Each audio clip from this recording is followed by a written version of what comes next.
Gente querida, alegria do encontro, sou Nina Veiga e estou aqui no canal Paz e Bem, a produzir conhecimento a partir da antroposofia da imanência por uma estética da vida viva. E estamos começando a nossa quarta temporada. Nessa quarta temporada da série Antroposofia da Imanência, Ativismo Delicado, por uma estética da vida viva. E o tema dessa temporada é Artes da Casa, práticas para um simples viver. Essa temporada é uma temporada que vai trazer conceitos bem importantes que são transversais à antroposofia da imanência. Por quê? Porque são conceitos que sustentam a minha pesquisa. As artes da casa, as práticas para um simples viver, ela permeia tudo aquilo que eu trago para vocês aqui. Então, achei interessante que nessa quarta temporada a gente faça um passeio por 4 aulas que eu trago para vocês, que eu costumo passar para as minhas alunas das pós-graduações, artes manuais para o brincar, artes manuais para a educação, artes manuais para terapias, e essas aulas, elas formam um embasamento bem transversal, bem diagonal, que atravessa tudo que a gente pensa. Então, eu vou trazer para vocês aqui o vídeo da primeira aula, trazendo um conceito. Olha só. Muito bem, gente, nosso último encontro. Esse horário de descobrir. Estou esperando as cachorras pararem de latir já há um tempo, já está escurecendo e elas não param. Então, vamos ao último encontro. No horário dos cachorros latindo. Muito bem.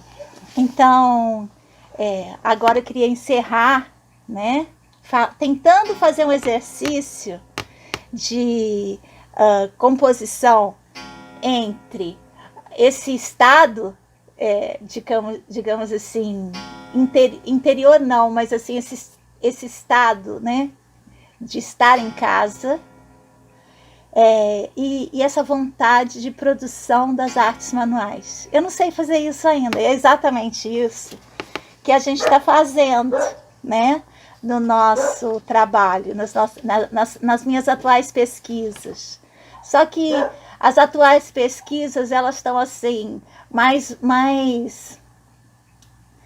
voltadas para a aplicação dessas artes da casa na educação, né? E conosco é na terapia. Então, as pesquisas que eu avancei até agora foram na constituição de dispositivos, mas eu pesquisei pouco as potências propriamente, tanto as potências do material quanto as potências das práticas, né? Então, das técnicas. E é isso um pouco do que eu queria fazer, mas eu queria fazer isso a partir da casa, né? Aqui tem uma coisa que sempre me incomoda. Vou arrumar a luz aqui, que tive que ligar a abajur e tudo. Essa época do ano já tem muito pouca luz, às 5 da tarde, ó. Pronto, vê se deu. Deu? Acho que deu. Então, isso que a gente faz a partir da casa, a casa altera tudo, né?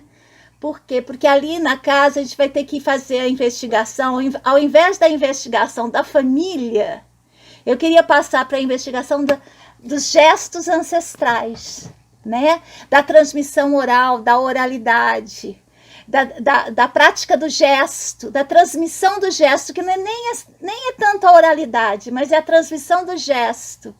Nessa transmissão do gesto, como a gente já viu, no sentido proceptivo, como isso tem potência, né? Como é que esses gestos da casa, eles também trazem essa potência terapêutica.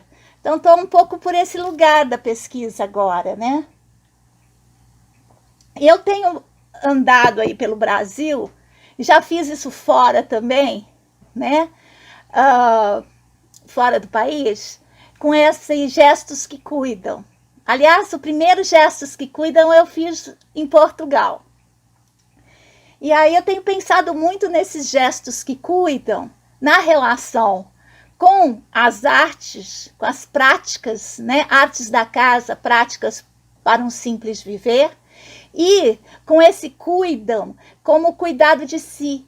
Porque eu acho que o lugar da terapêutica maior, nossa, claro, a gente pode apropriar isso numa clínica convencional? Pode, né? Mas eu acho que o lugar maior da aplicabilidade desse conjunto de valores que a gente está constituindo como território existencial da nossa pós-graduação é junto ao cuidado de si. Para isso eu vou falar um pouco, assim, como que eu atuo, olha lá, cachorrada, como que eu atuo clinicamente. Minha atuação clínica é sempre assim. Primeiro que eu tenho um contrato de 3 meses com a pessoa que me procura para a clínica, né? E eu ajudo nesses 3 meses ela pegar um galeio para exercitar técnicas de cuidado de si. Entre elas, eu ensino, ensinar não é bem o termo, mas eu convido as práticas das artes manuais e da escrita, né? Além, claro, daquelas coisinhas que eu adoro, versos e tal. Um dos versos que eu uso muito, eu vou fazer ele agora, tá bem?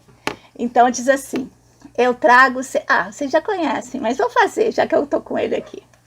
Eu trago serenidade em mim, mesmo quando o cachorrinho late. Eu trago serenidade em mim. E agora? Não sei se esse som deu certo, Uli. Eu esqueci de colocar Bem, eu vou arriscar. Gente, eu não vou parar não, tá bem? Não sei se deu para ouvir. Talvez tenha dado, talvez não. Mas é que eu esqueci de colocar e o microfone estava aqui em cima da mesa. Será que pegou, Uli? Não? Bem, vou continuar, gente. Se não pegou, começa daqui, tá bom? Que bagunça. Bem, enfim. Eu trago serenidade em mim. Em mim mesma, eu trago as forças que me fortalecem. Quero preencher-me com o calor dessas forças. Quero permear-me com o poder da minha vontade. E quero sentir como a serenidade se derrama por todo o meu ser, quando me fortaleço para encontrar em mim a serenidade como força, pelo poder do meu esforço. Gosto demais desse... Eu estou falando aqui, se é que tudo que eu falei deu errado e vai precisar editar. Não sei se eu sei editar, gente, então eu vou em frente. Então, eu estava falando aqui do modo de ser da minha clínica. Então, a minha clínica, ela é um acompanhamento para que a própria pessoa se torne autônoma no cuidado de si. Por isso que eu faço tempos de 3 meses, né? A cada volta do ano.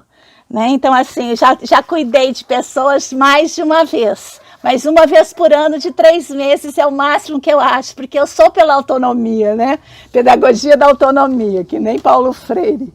E aí, clínica da autonomia, ou seja, a gente faz as práticas e a partir das práticas ela vai achando seus lugares no mundo, né?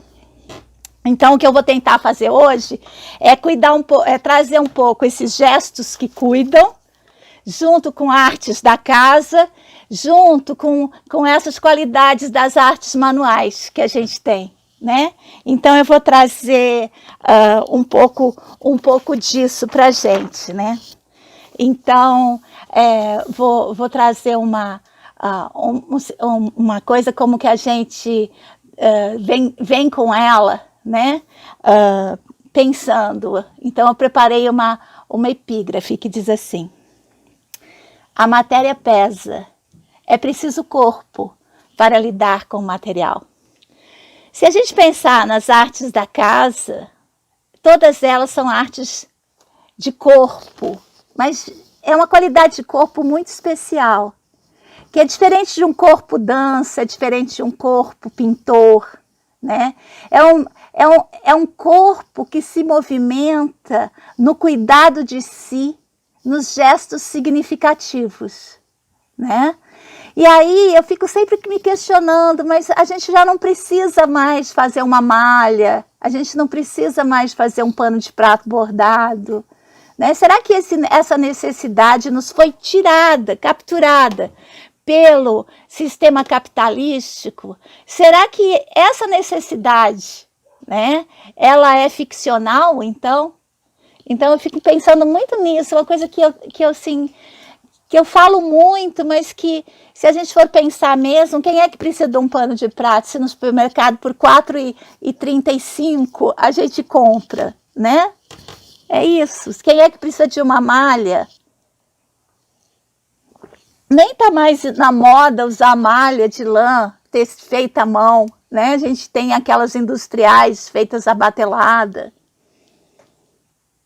Pensando muito nisso, sabe, gente? Que necessidade é essa? Talvez o lugar ainda mais terapêutico, e eu estou abrindo aqui para a gente pensar, ainda na casa, seja a cozinha, né? Apesar de que cada vez menos pessoas cozinham, né? As casas estão comprando comida pronta, comendo fora de casa, então cada vez menos cozinha.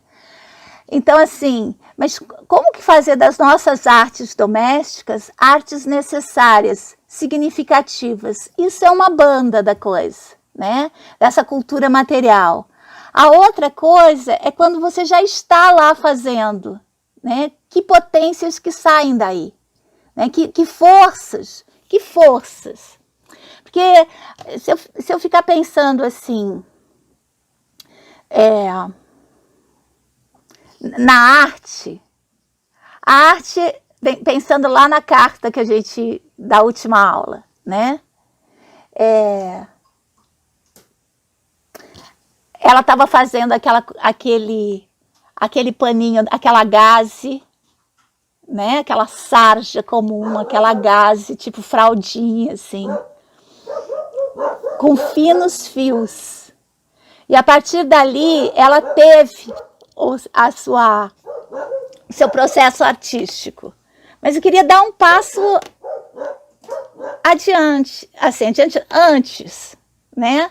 Antes de acontecer aquela monstruosidade de fios, aquela monstruosidade de forças, aquele processo artístico, que potências habitam nessa gaze, né? Que é aquela potência que lá no fim ela retoma, ela tem a epifania, né? Ela tem aquele lugar da composição de forças do desejo, e aí isso, depois, né, da morte do G, ela volta para o cerco, né? Ela entra, atravessa o portão oriental novamente, né? E é logo o portão oriental, ela atravessa o portão oriental e vai fazer, como é que ela diz lá? Já guardei. E vai fazer, né, ferver as águas, fazer os ungüentos, tecer a gaze, pôr a teia ao tear, né, que é a sustentação dessa vida, né, dessa vida mesma. Então, estava pensando um pouco por aí, né, como é que esse princípio terapêutico nosso, ele, claro, tem um lugar de ter essa epifania, de ter esse processo artístico que sai da norma, mas tem um lugar de nos encaixar também, de compor com as nossas forças, de ordenar as nossas forças, né? Então, assim, talvez essa composição, caos, né? Lá na última carta diz, Abu G fala para Anã, né? Habitar o caos, sustentar esse caos, né? Para poder, então, ultrapassá-lo, né? Então, um pouco por aí que eu fico pensando. E tem muitas arestas nesse meu pensamento, assim, tem muita coisa para pesquisar aí. Porque a pesquisa é assim, né? Você lança os dardos, né? Alguns atingem o alvo, alguns não, mas alguns atingem outras coisas, né? Ou pessoas que estejam passando. Muito bem. Então, vou continuar aqui. Tem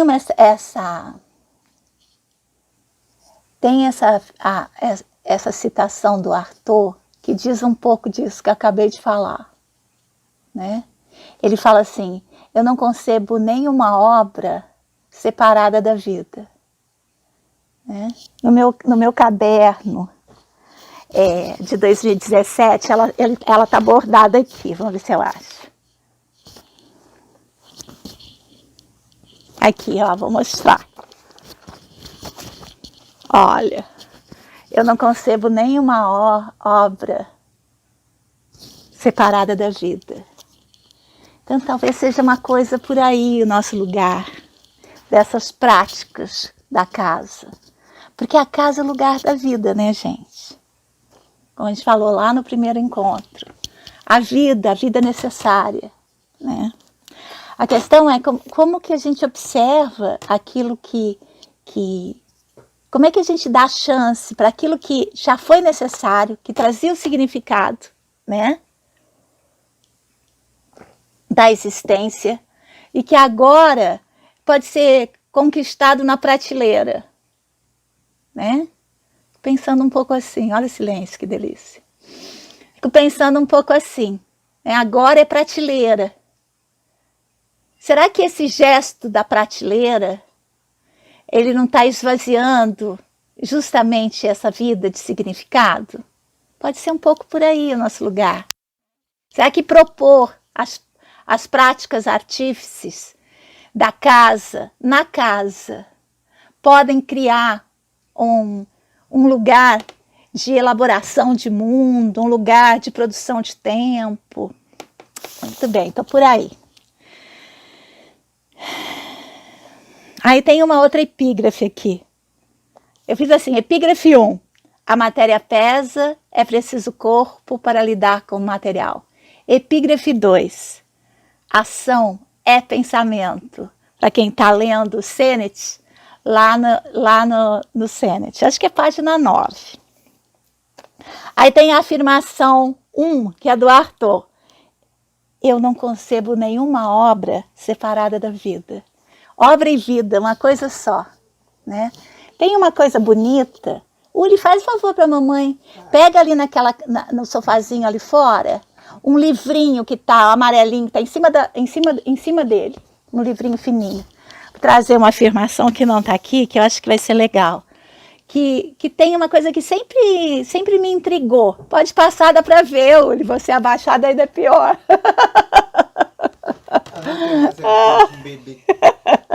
Ó, nesse livrinho, que é o GA 98, deixa eu ver se é o 98 mesmo.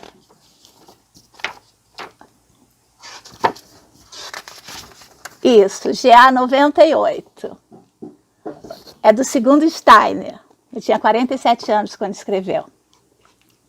E tem uma coisa que ele fala na última página, olha, na última página, que eu gosto muito, é página 36, seres elementares e seres espirituais. Que essa frase sempre me intrigou, assim, como potência criativa. Tem duas frases, vou ler uma outra que eu lembrei agora também.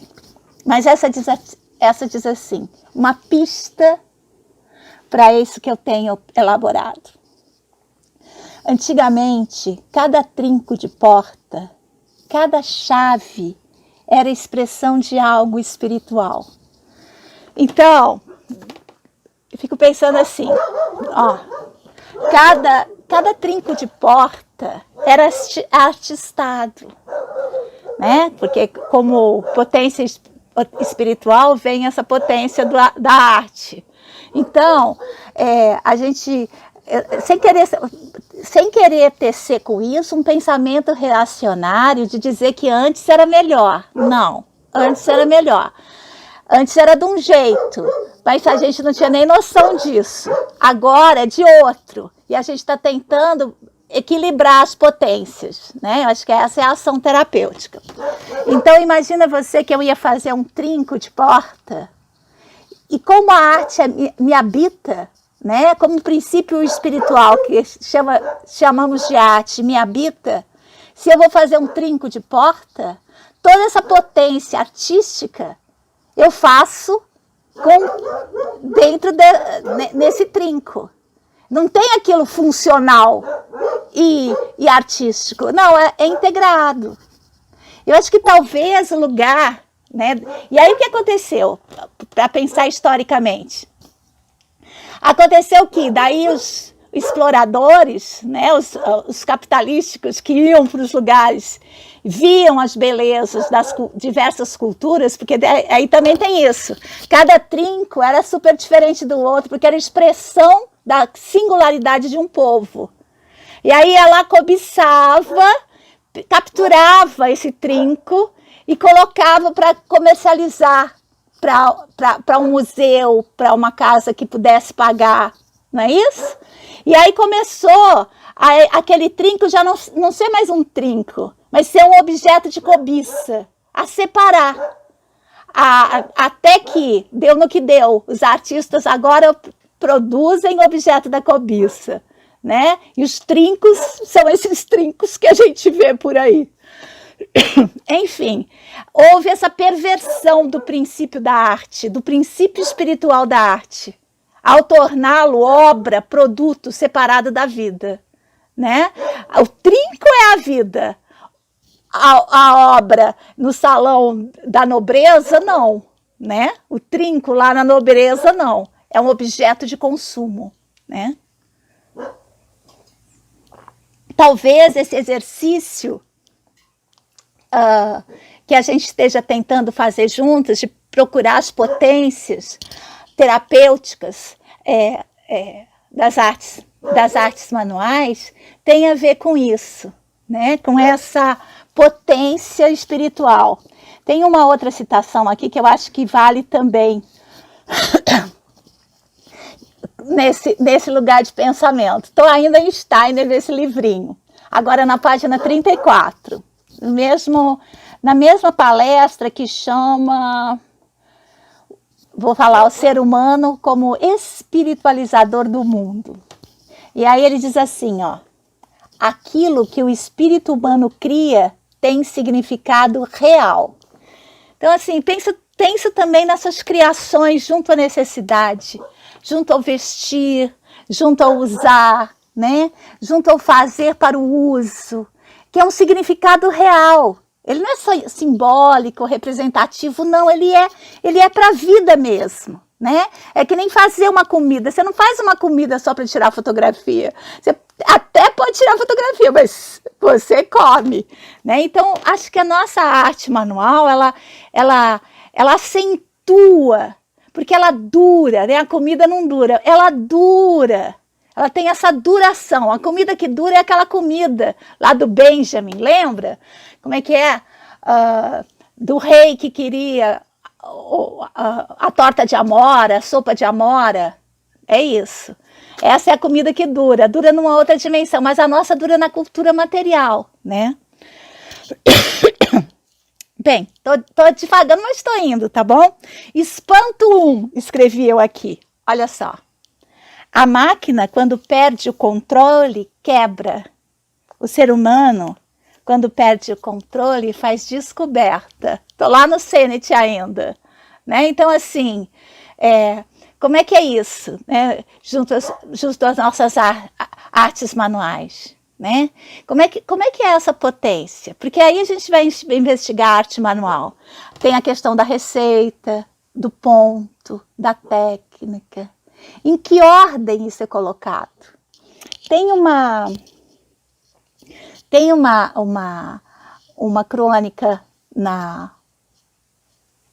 tese que é um pouco assim, sabe? Aquela bordadeira, né? Acho que ela é ambientada nos anos 1800 e pouco, já não lembro mais. Mas que a professora de bordados, não, ela é a professora de bordados convencionais, primorosos, tudo certinho. Eu estava bordando, dá para ver aí não, né? Está pendurado lá o bordado que eu estou fazendo, lá atrás, aqui embaixo dos livros. Eu estava bordando e aí estava pensando nas maçarocas que eu faço de linhas, porque eu não tenho o menor cuidado. E eu estava pensando muito nisso, né? Essas potências organizadoras e essas potências do caos. A agulha, né? Como esse lugar mental preciso, bordado, tudo certinho, né?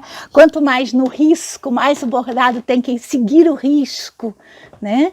E aquelas linhas assim, todas confusas. E eu falei, aí tem um processo terapêutico para mim. Porque se eu ficar só nesse lugar, todas as linhas ordenadas, separadas por cores, tudo certinho, né? Eu vou estar enrijecendo cada vez mais esse bordado, né? Eu vou estar me enrijecendo cada vez mais nele. Então eu tenho umas linhas caóticas que eu puxo assim. Deixa eu ver se tem uma por aqui. Tem. Espera aí que eu vou pegar a bagunça.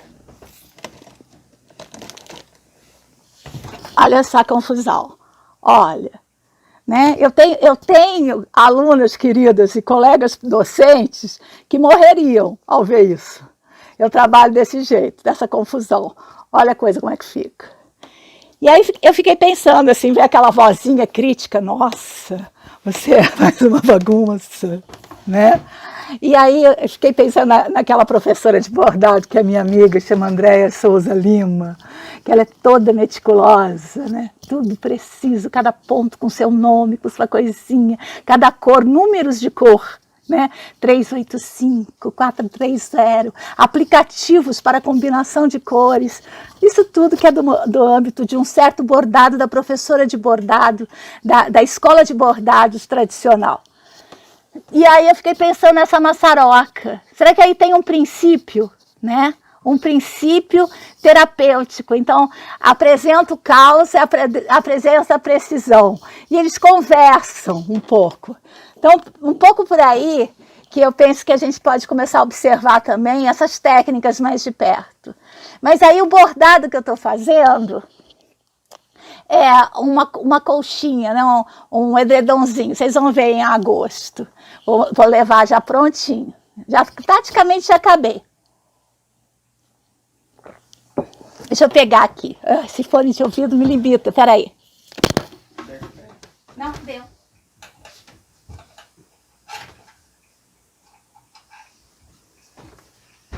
Olha só. Então, estou aqui com ele, ó. Já praticamente já terminei, tá vendo? Olha. Já estou terminando ele todinho. Bordei cada coisa. Dá para ver? Ó. Fui bordando. Vocês já me viram bordar, a Luciana também. Vocês já viram bordar. E tem a Sofia, que é da disciplina Políticas de Narratividade, da turma da educação. Olha a cachorrada. Esqueci de novo disso. Gente, deu para ouvir? Talvez sim, talvez não. Esse vídeo, ontem foi o quê? A roupa do avesso. Hoje foi a bagunça do som. Eu vou em frente, gente. Vou em frente. Olha só. Aí, ó, já bordei praticamente tudo, né? E aí tem esse caos do avesso, né? Olha só. Isso aqui é uma coisa do uso. Então, depois, né? Depois que ele tiver pronto, ele vai ficar ali em cima do sofazinho. E a gente vai cobrir com ele.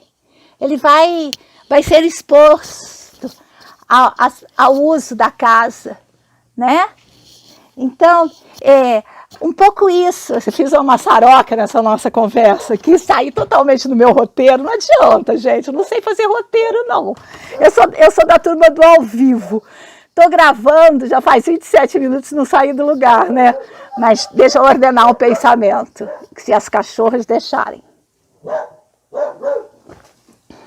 Então, eu estou refletindo aqui em voz alta, penso com os meus pensamentos, sobre a questão da necessidade, sobre a questão da obra separada da vida. Eu fui lá em Artaud, depois fui lá em Steiner, né, para falar que em algum momento da história da humanidade ocidental, a arte foi separada da vida.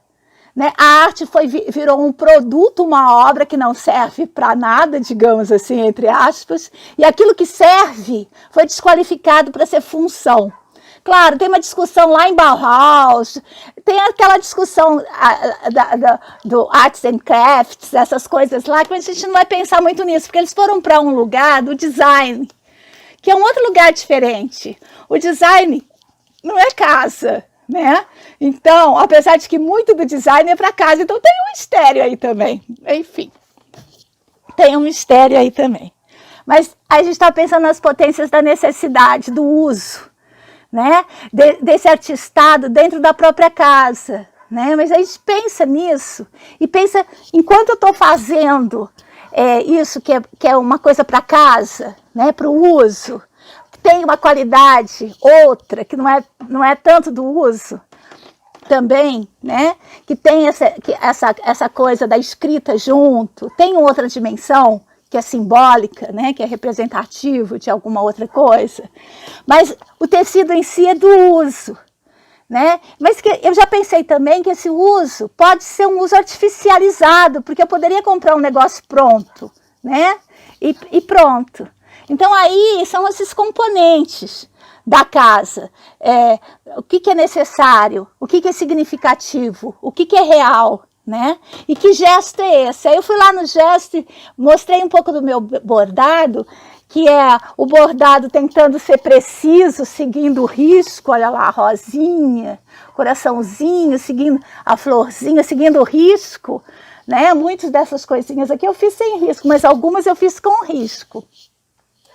E aí, ao mesmo tempo, a maçaroca. Então, aí é um lugar de a gente pensar também a qualidade de cada técnica, onde que ela ativa e onde que ela prejudica, onde que ela alivia. E como que a gente faz para compensar a própria técnica, né? Talvez tenha aí lugar para investigação também. Então, vou continuar aqui no meu roteirinho, já que eu viajei muito. Aí...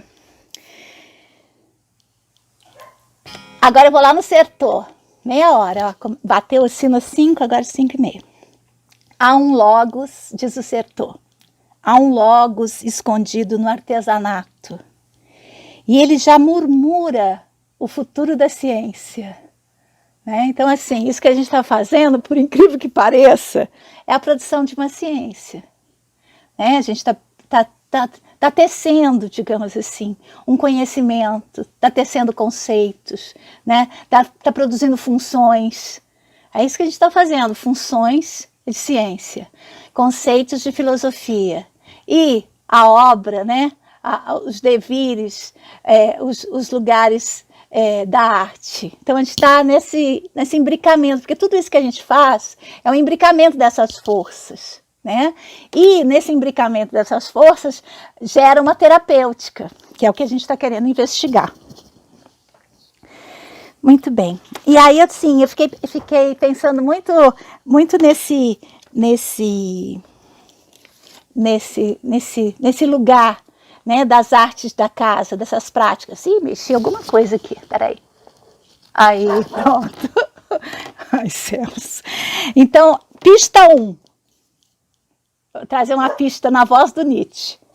Nietzsche não acredita em acontecimentos ruidosos, mas na pluralidade silenciosa de sentidos de cada acontecimento.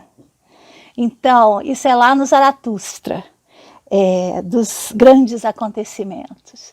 Então, eu fico pensando nessa vontade de arte, porque aí tem também um lugar de aprisionamento, do sistema capitalístico, essa vontade de arte, do inédito, do produtivo, e essa arte menor, essa arte do cotidiano, essa arte do tricô, né? Da tiazinha fazendo tricô na frente da TV, né? Eu mesma bordando, escutando 247 lá, as notícias terríveis, né? E o tanto que eu bordei, eu passei por um território sombrio aí em relação, desde que essas denúncias começaram, desde o 15M, que é a parte a política minha, abalou demais, que eu reparei que houve uma mudança aí na configuração, né, política, para muito pior. E aí, esse bordado me ajuda a elaborar, sabe, um pouco isso, essa elaboração desses acontecimentos do bordado, da fiação, minúsculo, né? É uma coisinha mínima. Você se alegra com essa coisinha mínima. Então, assim, que potências que tem aí para terapia, não é? O que mais? Pista 2. A pista 2, sabe de quem vem? Lá da Edith Derdick. Olha aqui, ela faz a mesma pergunta que eu também faço aqui, acabei de fazer. O que me mantém horas a fio, literalmente, costurando aquela linha fininha que agrupada gera uma força superior? Sou prisioneira, mas somente costurando nasce uma possibilidade de tocar com a ponta da agulha o senso de liberdade. É um pouco essa epifania que aconteceu com a Anã no final da coisa. Ela estava tecendo aquela gaze fininha. E aí, nesse lugar dessa ordenação dessa gaze fininha, né, dessa prática, 1000 pontinhos para fazer uma coisa mínima, é que surge a possibilidade de você também produzir alguma coisa do desejo aí, né? Aí vou fazer uma lembrança. Diz assim: no princípio foram os bordados, o verbo veio depois. Esse é do Rubem Alves, está lá na tese. E aí, fico pensando um pouco, sabe, gente, nesse lugar de construção, né, desses gestos significativos da casa. Essa casa que cozinha, essa casa que borda, essa casa que tece, né? Que gestos são esses? Né? Que uma aluna minha do curso da pós-graduação em Artes Manuais para Educação publicou em algum lugar uma foto do bordado que elas fizeram lá, de um pano de prato, né? E aí fizeram esse bordado do pano de prato para o uso. Mas só que o para o uso veio depois, digamos assim. Muitas bordaram como quem borda uma obra de arte. E aí, quando o uso veio para solidificar isso, aquelas obras de arte, que eram aqueles bordados incríveis, sendo usados nas cozinhas, né? Isso foi tão genial, ao mesmo tempo, uma coisa tão... quando o bordado, obra, é para uso, ele perde o quê? Qual é o limite entre o bordado uso e o bordado obra? Que qualidades ganha o bordado para o uso? Né? O que ele tira? Será que ele tira uma potência que só nos enfraquece? Né? Então, essas questões todas eu estou pensando. Eu não sei se vai demorar, se vai apagar aos 40 minutos, como foi da outra vez. Então, eu vou terminando aqui, né, pensando um pouco sobre essas questões, falando que no nosso drive tem também a Poética do Espaço e a carta a última carta no minha Ariadne. E aí é isso, gente. Quero agradecer demais o exercício de... Ó, escureceu. O exercício de ficar aqui falando sozinha, mas imaginando vocês, imaginando os rostinhos, imaginando o nosso espaço de encontro, né? Então é isso. Um beijo grande, ótimas férias, né? E a gente se vê em agosto. Beijo. Muito bem. Então, você já sabe, a organização do nosso estudo está no site ativismodelicado.arte.br. Lá você tem acesso ao acervo e as referências que a gente vai trazendo por aqui. Então, sigamos juntos, pois assim somos mais fortes.